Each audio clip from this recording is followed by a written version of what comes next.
বড় বড় কথা বলছেন, একবারে শেখ হাসিনার পেটের থেকে বাইরে আবার শেখ হাসিনার বিরুদ্ধে যায় দেশপ্রেমিক স্বার্থে। আপনারা তখন কোথায় ছিলেন? আপনারা তো ছিলেন না। তাই বলবো এই সমস্ত বাদ দেন, এই সমস্ত বাদ দেন। মানুষকে বোকা বানানোর চেষ্টা করবেন না। বাংলাদেশের মানুষ এখন আর বোকা নেই।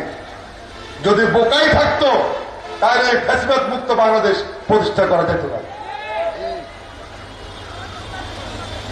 প্রিয় বন্ধুরা, আজকে এই যে দেখেন শহীদ জিয়া, এই স্বাধীনতার মাস, এই মাস আমি মনে করি এই মার্চ মাস, স্বাধীনতার মাস, বাংলাদেশকে স্বাধীন করেছেন, তাদেরকে আমরা শ্রদ্ধা জানাই। শহীদ জিয়া এই মাসেই স্বাধীনতা যুদ্ধের ঘোষণা দিয়ে দেশকে স্বাধীন করেছেন। তিনি মানুষকে উদ্বুদ্ধ করেছিলেন। সেদিন যাদের স্বাধীনতা যুদ্ধের নেতৃত্ব দেওয়ার কথা ছিল তারা কিন্তু পালিয়ে গিয়েছিলেন। শহীদ জিয়াই স্বাধীনতা যুদ্ধের ঘোষণা দিয়েছেন। এই 16 বছর আমরা জিয়া রহমান সম্পর্কে কত কিছু শুনেছি। জিয়া রহমান স্বাধীনতা যুদ্ধের ঘোষণা দেন নাই, জিয়া রহমান নাকি পাকিস্তানের চর ছিলেন, অনেক কথাবার্তা। আজকে যারা এই সমস্ত কথাবার্তা বলছেন তারা এখন কোথায় বলেন? তাদের বিচার ঠিক আল্লাহ করে দিয়েছে। আজকে আবার নব্য কিছু দালাল বাইরেছে যারা বলে ওই খালেদা জিয়া তারেক রহমান সম্বন্ধে বক্তব্য দেয়। আমাদের স্পষ্ট বক্তব্য, যারা বেগম জিয়া এবং তারেক রহমান সম্পর্কে মিথ্যা বক্তব্য দিবেন তাদেরকে যেখানে পাবেন উত্তম মধ্যম দিয়ে বিদায় করে দিবেন। এদেরকে উত্তম মধ্যম যতক্ষণ না দিবেন ততক্ষণ এদের মুখের মধ্যে লাগাম থাকবে না। যদি তারা পারে, আমরা কেন পারবো না? আমরা হচ্ছি বাংলাদেশের সবচেয়ে প্রিয় রাজনৈতিক দল। আমরা প্রিয় বন্ধুরা, আওয়ামী লীগের চরিত্রের সাথে বিএনপি চরিত্র করেন। বিএনপি কখনো আওয়ামী লীগের মধ্যে এরকম বিনা ভোটে ক্ষমতা আসছে? বিএনপি কি কখনো এই ফ্যাসিবাদ মুক্ত বাংলাদেশ, এই ফ্যাসিবাদের জন্ম দিচ্ছে? বিএনপি কি কখনো এরকম গুম খুন কখনো করেছে? বিএনপির আমলে আওয়ামী লীগের কোন নেতা কর্মীর বিরুদ্ধে 400, 500, 300, 1000 মামলা ছিল? তাহলে ওই বাটপারদেরকে বলি আমরা, যারা আওয়ামী লীগ বিএনপির চরিত্র এক করতে চাস, তোরা হচ্ছ এদেশের দুশ্মন। বাংলাদেশের নতুন করে তোরা বাটপার শুরু করতো। এই সমস্ত বাটপার ক্ষমতালোভীদের হাত থেকে এই দেশকে রক্ষা করতে হবে। শহীদ জিয়া, খালেদা জিয়া, তারেক রহমান অন্য দেশ থেকে এসে বাংলাদেশে আসেন না। তারা বাংলাদেশে ছিলেন, বারবার দেশের স্বাধীনতা, সার্বভৌমত্ব, গণতন্ত্রের জন্য তারা পরীক্ষা দিয়েছে। বেগম খালেদা জিয়া এমন এক নারী যিনি, আমি মনে করি, বাংলাদেশের সবচেয়ে একজন নির্যাতিত পরিবারের একজন নির্যাতিত নারী। নিজের সন্তান হারিয়েছেন কিন্তু মানুষের সাথে তিনি বেইমানি করেন নাই। নিজের সন্তান হারিয়েছেন, আওয়ামী লীগ শেখ হাসিনার সাথে তিনি কখনো আপোষ করেন নাই। তিনি গণতন্ত্রের স্বার্থে কোন ফ্যাসিবাদের সাথে কখনো হাত মেলান নাই। যেমনি দেখেছিলেন এরশাদের সঙ্গে শেখ হাসিনা মিলে নির্বাচন করেছিল, কিন্তু বেগম খালেদা জিয়াকে ক্ষমতার লোভ তাকে স্পষ্ট করতে পারে নাই। যার কারণে বাংলাদেশের মানুষ তিনবার বেগম জিয়াকে প্রধানমন্ত্রী হিসাবে উপহার দিয়েছিলেন। এখন বেগম জিয়া আপসীন নেত্রী। এখনো তো জরিপ করেন এই উপমহাদেশের সবচেয়ে জনপ্রিয় নেত্রীকে, সারা বাংলাদেশের মানুষ একসঙ্গে বলবে দেশ নেত্রী বেগম খালেদা জিয়া হচ্ছে বাংলাদেশের উপমহাদেশের সবচেয়ে জনপ্রিয় নেত্রী। এটা কি এমনি হয়েছে? না দালালদের কারণে হয়েছে, ওনার দেশপ্রেমের কারণে হয়েছে। তাই বন্ধুরা, আমাদের শুধু রাজনীতি করলে হবে না, দেশকে ভালোবাসতে হবে।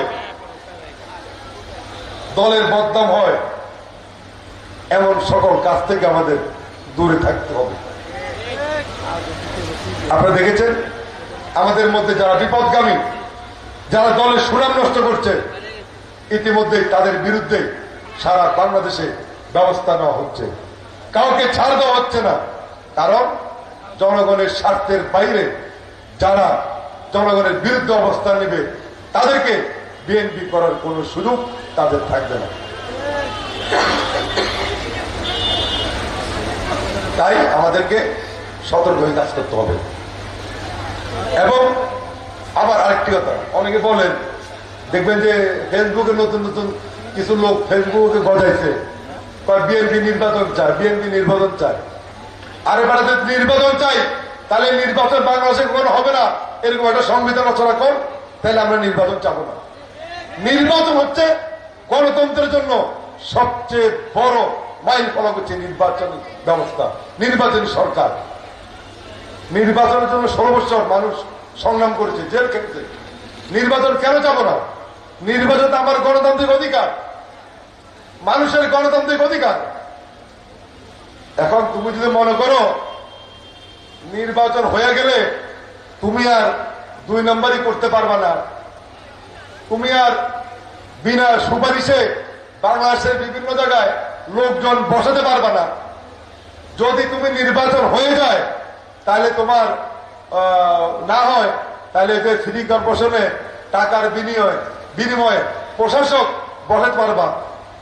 এই জন্য যদি নির্বাচনের তুমি বিরোধিতা করো, আমরা তো সেই বিরোধিতা আমরা মানব না। নির্বাচন একটি গণতান্ত্রিক ব্যবস্থা, দেশকে সুন্দরভাবে পরিচালিত করার জন্য এটা একটা গুরুত্বপূর্ণ মাইল ফলক, একটা মেডিসিন নির্বাচন। তোমরা নির্বাচনকে ভয় পাও, আরে ভাই বিএনপি বিরোধিতা করো, মানুষ নাকি বিএনপিকে ভালোবাসে না, নির্বাচন কেন যাও না? নির্বাচন দিয়ে তোমাদের ভয় কিসের? একটা কথা বলি, যখন জিয়াউর রহমানকে হত্যা করা হয় তখন সবাই বলছে বিএনপি শেষ, সবাই বলছে। এমনকি আমাদের ভিতরেও অনেক ষড়যন্ত্রকারীরা এই সমস্ত বক্তব্য দিয়েছিল, দেশি বিদেশিরা, দেশের অনেকেই বলছিল। ঠিক আছে, দেখেন আল্লাহর কি রহমত, একজন গৃহবধূ থেকে বেগম খালেদা জিয়া এই দলের দায়িত্ব নিয়ে, শহীদ জিয়ার সময় বিএনপি যতটুকু শক্তিশালী ছিল, বেগম খালেদা জিয়া বিএনপিকে আরো বেশি শক্তিশালী এবং গতিশীল করেছিলেন। বিএনপি কিন্তু শেষ হয় নাই। আজকে যে সমস্ত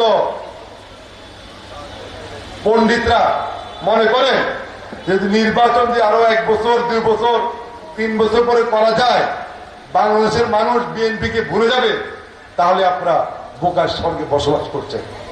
বিএনপির সম্পর্ক এদেশের প্রত্যেকটি মানুষের সাথে, প্রত্যেকটি ঘরে ঘরে বিএনপির নেতাকর্মী আছে। বাংলাদেশে এমন কোন পরিবার নাই যেখানে বিএনপির আদর্শের শরিকরা নাই। সুতরাং ওই নির্বাচন বিলম্বিত করে আপনি বিএনপিকে মানুষ থেকে দূরে রাখতে পারবেন। এই সমস্ত চিন্তা বাদ দেন। নির্বাচন আমার গণতান্ত্রিক অধিকার, অনতিবিলম্বে নির্বাচনের ব্যবস্থা করে একটি নির্বাচিত সরকারের কাছে রাষ্ট্র ক্ষমতা হস্তান্তর করে একটি সুন্দর বাংলাদেশ প্রতিষ্ঠায় আমরা ঐক্যবদ্ধভাবে কাজ করব।